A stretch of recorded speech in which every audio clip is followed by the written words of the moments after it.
The reluctant ambassador. The summons came while Dr. Maya Santos was in the middle of a lecture about the Austro-Hungarian Compromise of 1867. Her students at Columbia University's Department of Diplomatic History were half asleep when her compad buzzed with the United Earth government's highest priority signal. The message was brief. Report to UEG headquarters immediately. Humanity needs you.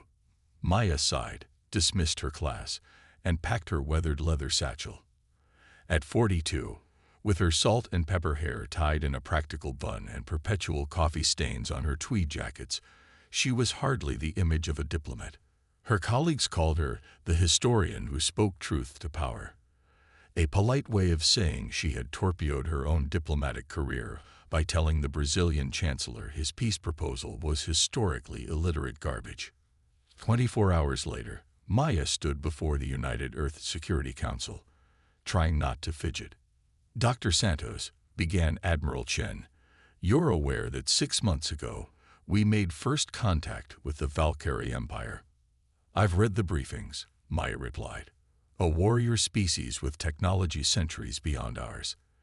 They've conquered 17 star systems and consider diplomacy a form of weakness." "Correct," said Chancellor Rodriguez. "And now they've demanded we send our finest diplomatic mind to their homeworld. They want to understand humans before deciding our fate." Maya raised an eyebrow. "And you chose me?" The woman who once told the Martian ambassador his negotiation tactics would embarrass a toddler. "We chose you," Admiral Chen said, "precisely because you're not a typical diplomat. The Valkyrie despise politeness and empty platitudes. They respect only strength and truth. And if I fail?" The room fell silent before Chancellor Rodriguez answered. "Then humanity joins the list of species under Valkyrie dominion. Or worse." Maya boarded the Valkyrie envoy ship the next day. It resembled a massive metallic stingray, sleek and predatory.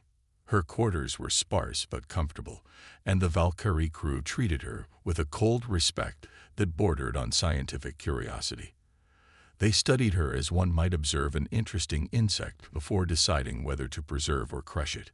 During the 3-week journey to Valkyrie Prime, Maya devoured everything humans knew about the mysterious empire. The Valkyrie were reptilian humanoids averaging 7 feet tall, with scaled skin in hues of blue and green. Their civilization was built on conquest, with social standing determined by military achievement. They had no word for compromise in their language. Most troubling was the intelligence suggesting the Valkyrie were planning something called the Great Purification, a massive military campaign against several neighboring species deemed disharmonious to the cosmic order. The Valkyrie homeworld loomed into view through her viewport, a massive ringed planet with swirling storms of amber and crimson. Multiple orbital battle stations formed a defensive web around it. "Beautiful but terrifying," Maya murmured. "We find your world equally disturbing," came a resonant voice behind her. "All that blue. So much wasted water." Maya turned to face Supreme Commander Kravzul, the highest-ranking Valkyrie she had yet encountered. His scales were deep cobalt, intricate with age patterns, and a network of silver cybernetic implants framed his amber eyes. "Commander," Maya acknowledged with a respectful nod, but deliberately no bow. The briefings had been clear. Excessive deference would be interpreted as weakness. "You are the human diplomatic expert." Kravzul's vertical pupils narrowed. "You appear inadequate." Maya smiled. "Appearances are often deceiving, Commander. I once negotiated peace between 2 Earth nations while wearing pajamas and drinking wine from a coffee mug." The Valkyrie's expression remained impassive, but something like curiosity flickered in those reptilian eyes. "We shall see what substance you possess, human. The Imperial Conclave awaits." The Imperial Conclave was held in a vast amphitheater carved from a single enormous crystal. Hundreds of Valkyrie military leaders arranged in hierarchical tiers observed Maya as she stood on a circular platform in the center. The air was hot and dry, comfortable for the reptilian Valkyrie, but leaving Maya fighting not to sweat visibly. Present your case for humanity's continued independence, announced Arch-Sovereign Thexkel, the supreme ruler of the Valkyrie. His scales were almost black, with golden patterns that seemed to shift in the light. Maya took a deep breath. This was the moment diplomatic protocol dictated she should deliver a carefully crafted speech about mutual respect and peaceful coexistence. Instead, she said, "I won't." A shocked murmur rippled through the conclave. "Explain," demanded Thexkel, leaning forward on his crystalline throne. "The Valkyrie Empire has already decided whether to conquer Earth," Maya stated flatly. "You've analyzed our defenses, assessed our resources, and calculated the cost in Valkyrie lives.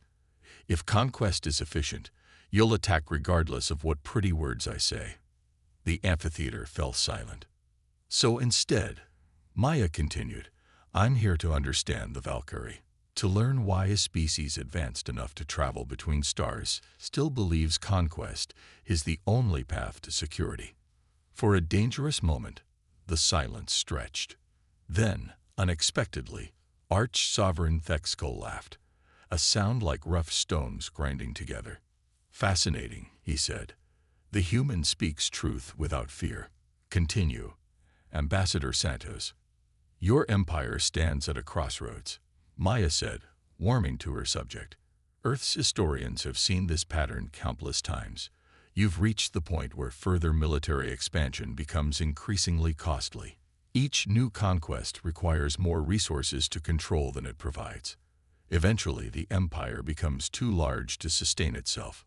Several Valkyrie commanders shifted uncomfortably.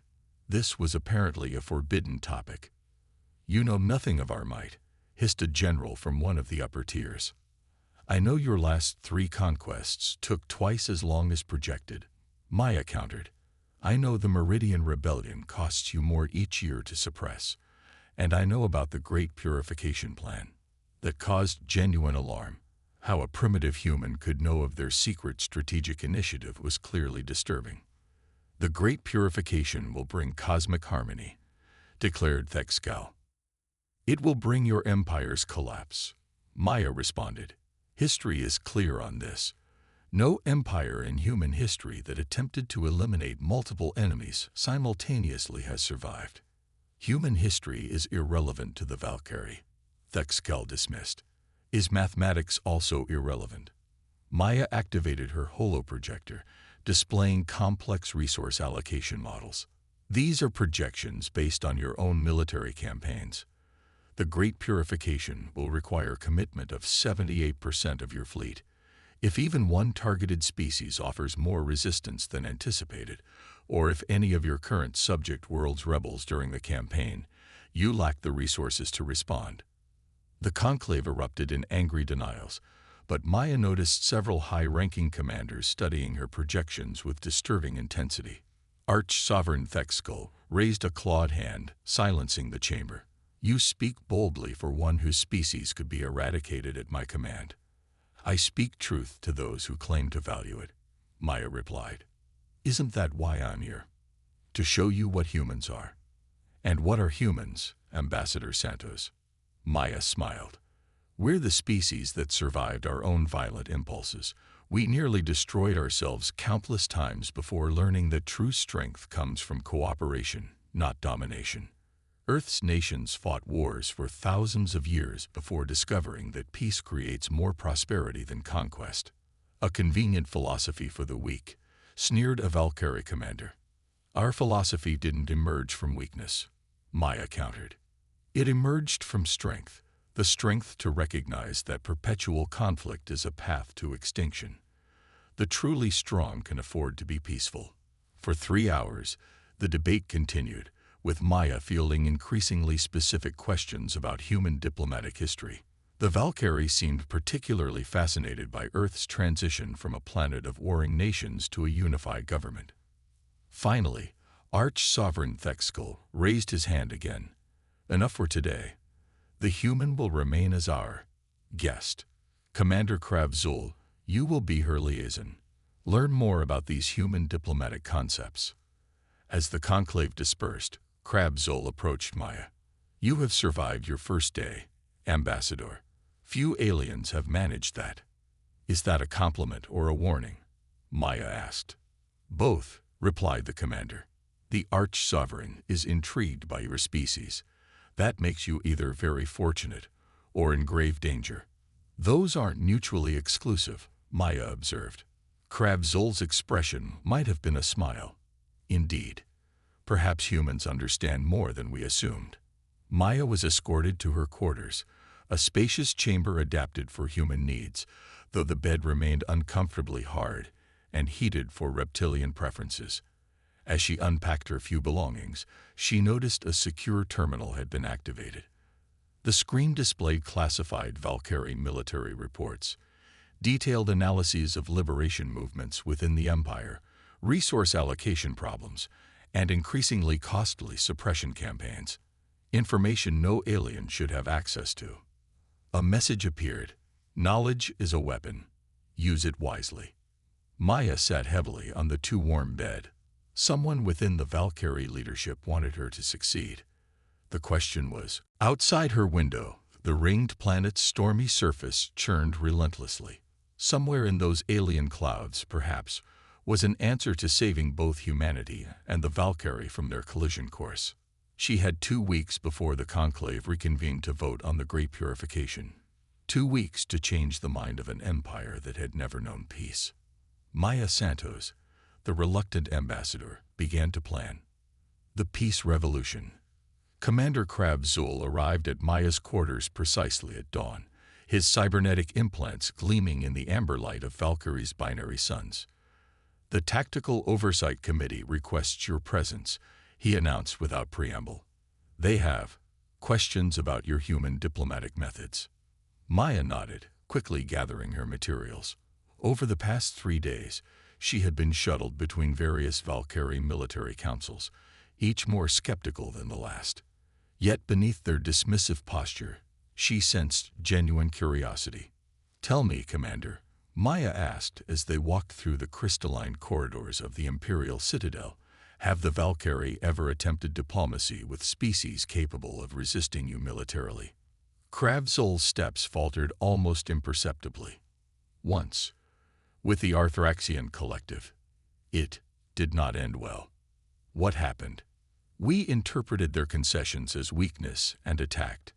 They responded by collapsing a star near their territory. 3 Valkyrie colony worlds were lost. His voice remained emotionless, but Maya caught the subtle tension in his posture.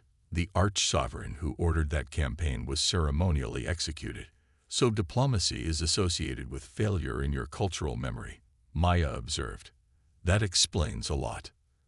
The Tactical Oversight Committee consisted of 12 grizzled Valkyrie commanders, their scales bearing the distinctive patterning of veterans. Their chamber was sparse and functional, dominated by a holographic display of the galaxy with Valkyrie territories highlighted in red. Fleet Commander Zexval, her most consistent skeptic, began immediately. Ambassador Santos, we have reviewed your historical data on human treaties. They appear to be nothing more than delays before inevitable conflict. Maya nodded. Many were exactly that. Early human diplomacy was often just warfare by other means. It took us centuries to develop true collaborative agreements. And what changed? Asked strategic analyst Nev Kaur, the youngest committee member and Maya had noted, the most thoughtful. We discovered that zero-sum thinking was mathematically inefficient, Maya replied, activating her holoprojector. Consider this scenario. She displayed a simulation of 2 nations fighting over resources. In traditional conquest, the victor expends resources to obtain the loser's territory. Often, the cost of conquest exceeds the short-term value gained, especially when accounting for resistance and reconstruction. Several committee members shifted uncomfortably. But observe what happens with collaborative development. Maya continued, altering the simulation. Both parties maintain sovereignty, but create joint ventures in disputed territories. Total resource yield increases by approximately 34% within 1 generation, benefiting both parties more than conquest would have benefited either. Theory, dismissed Zexval. Reality is messier. Which is why I brought empirical data, Maya countered, displaying historical economic figures from Earth's European Union and African alliance. These former enemies generated 411% more economic growth through cooperation than any had achieved through previous conquest attempts. For 2 hours, the debate continued, with Maya fielding increasingly specific questions about resource allocation, security guarantees, and verification mechanisms. The Valkyrie seemed particularly troubled by the concept of trust. How can peace function without absolute certainty of compliance? Demanded Zexval. It can't, Maya acknowledged. That's why effective treaties include verification protocols and proportional response mechanisms. Trust isn't given blindly. It's built systematically. As the session concluded, analyst Nev Kaur approached Maya. Your methods are intriguing. Would you continue this discussion over sustenance? I have further questions. Maya concealed her surprise. This was the first social invitation she'd received from any Valkyrie. I'd be delighted, she replied. The Imperial Sustenance Hall was cavernous and utilitarian, with Valkyrie of various ranks consuming protein-rich meals in hierarchical seating arrangements. Maya's presence drew stares, but Nev Kaur led her to a secluded alcove. You should know, the young Valkyrie said quietly, that the conclave is divided on the Great Purification. Resource projections show concerning deficits, just as you predicted. Then why proceed? Maya asked. Because the alternative is unthinkable, Nev Kaur replied. The Valkyrie cannot show weakness. The moment we cease expansion, our subject worlds will perceive vulnerability and rebel.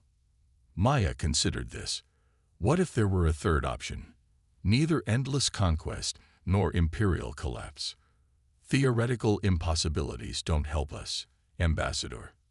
It's not theoretical. Earth's history is full of empires that successfully transition to cooperative governing structures without losing power. Nev Kaur's vertical pupils widened slightly. I would like to see this data. Over the next week, Maya's quarters became an unofficial seminar space. What began with Nev Kaur expanded to include 7 mid-level commanders, all quietly questioning the sustainability of the Valkyrie expansion doctrine. Maya taught them about the British Commonwealth transition, the formation of the European Union, and the African Alliance's economic integration model. The key insight, Maya explained one evening, is that influence doesn't require direct control.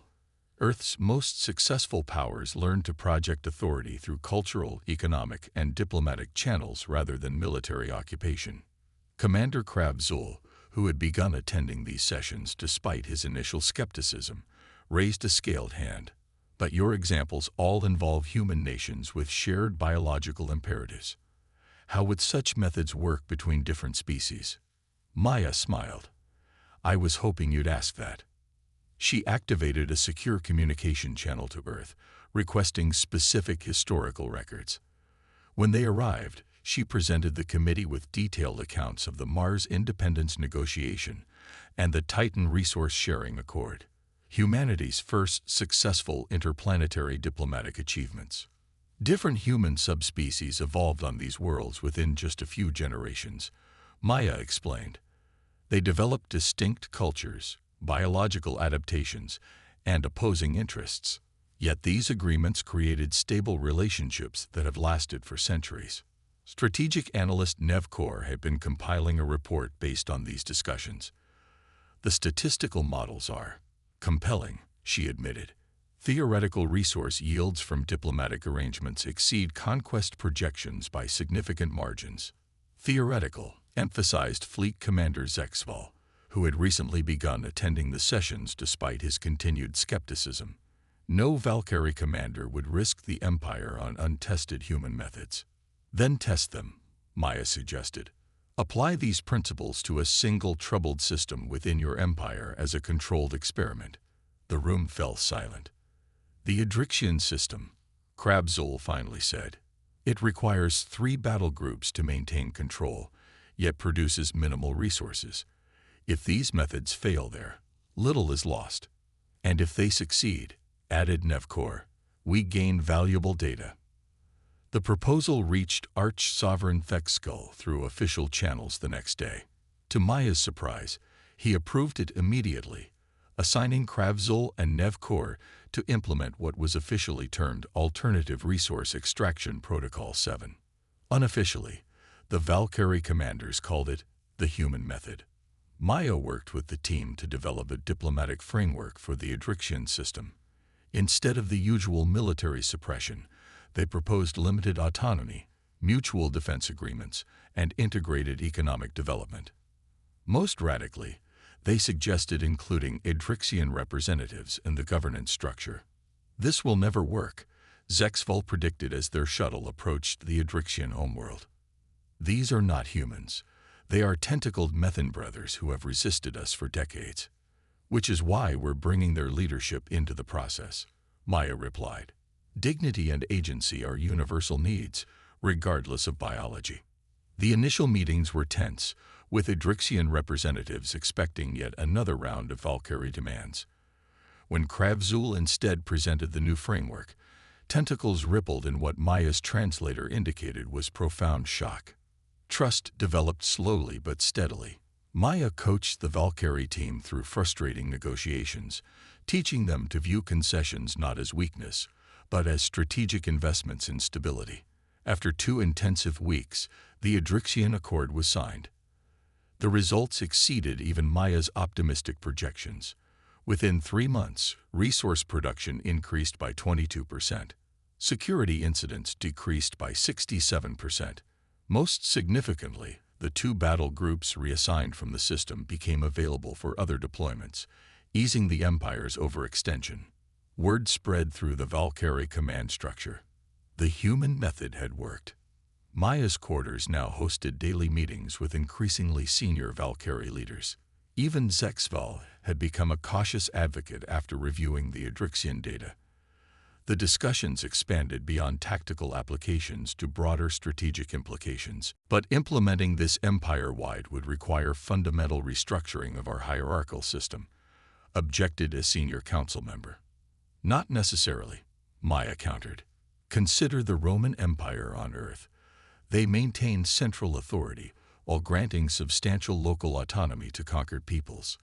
They called it the Roman Peace, Pax Romana. For centuries, it was more stable and profitable than direct control had been. The Valkyrie began developing their own concept, Pax Valkyrie, a framework for maintaining imperial dominance without the unsustainable costs of perpetual warfare. 2 days before the conclave was to reconvene and vote on the Great Purification, Maya received an urgent summons from Arch-Sovereign Thexkull.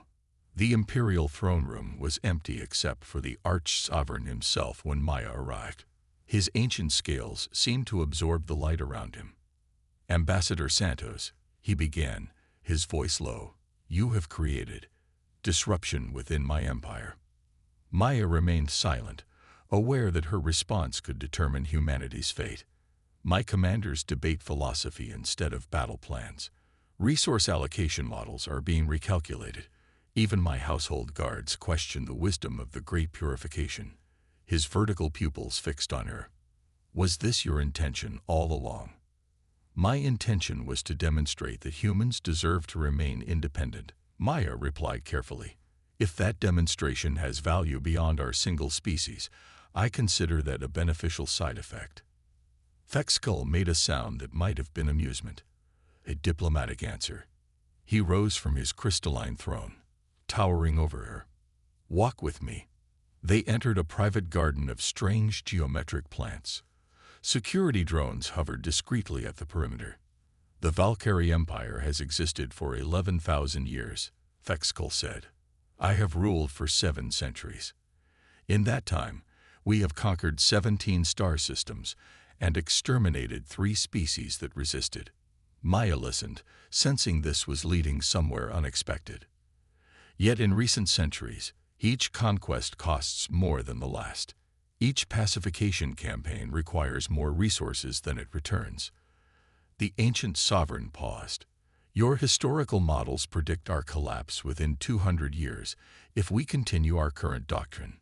The mathematics suggest that outcome, yes, Maya confirmed. And you offer an alternative, one that preserves Valkyrie dominance while eliminating the need for constant warfare. I've shown one possible path, Maya said. The Valkyrie must determine if it suits your needs and values.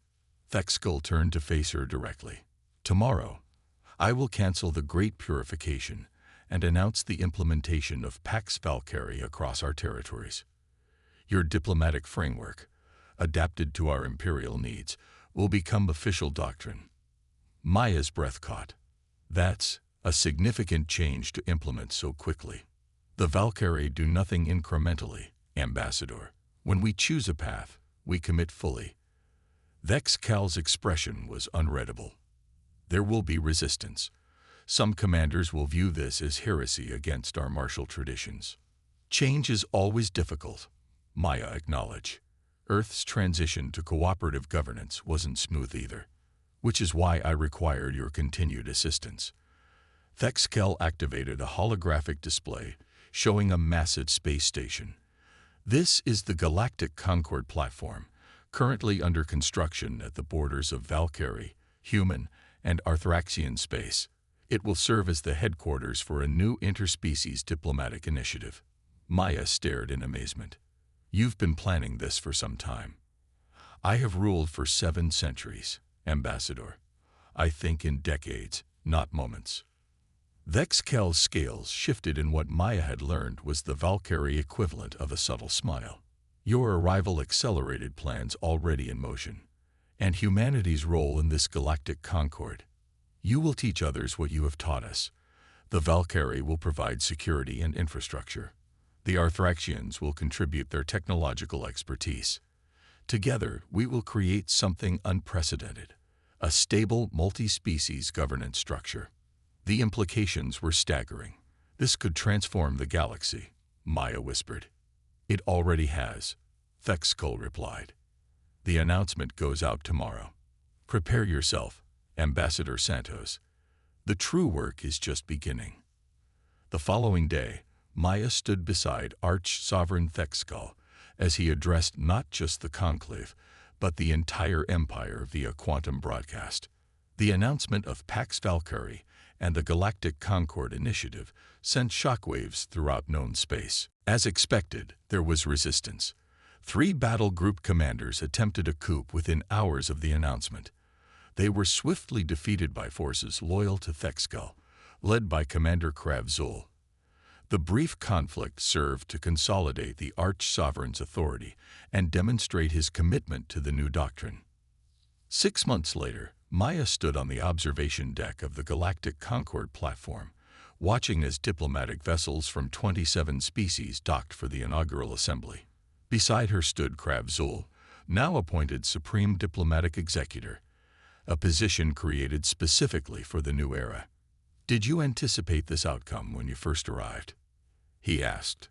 Maya shook her head. I was just trying to keep Earth from being conquered.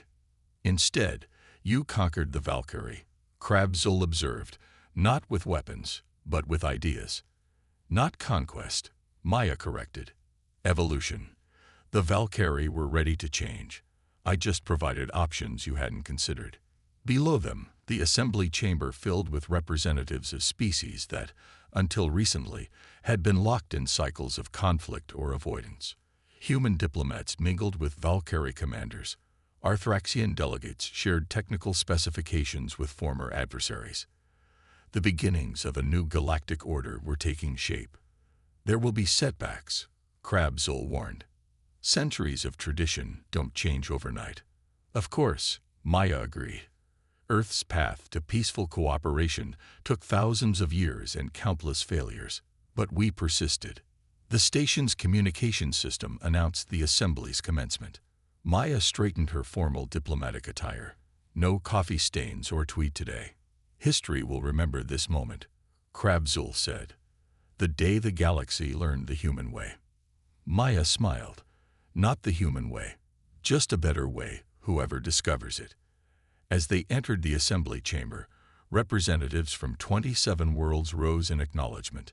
The Galactic Concord was about to begin its work, forged from the unlikely partnership between a reluctant human ambassador and an empire that had learned the true meaning of strength. A single human had taught peace to the stars, and the galaxy would never be the same.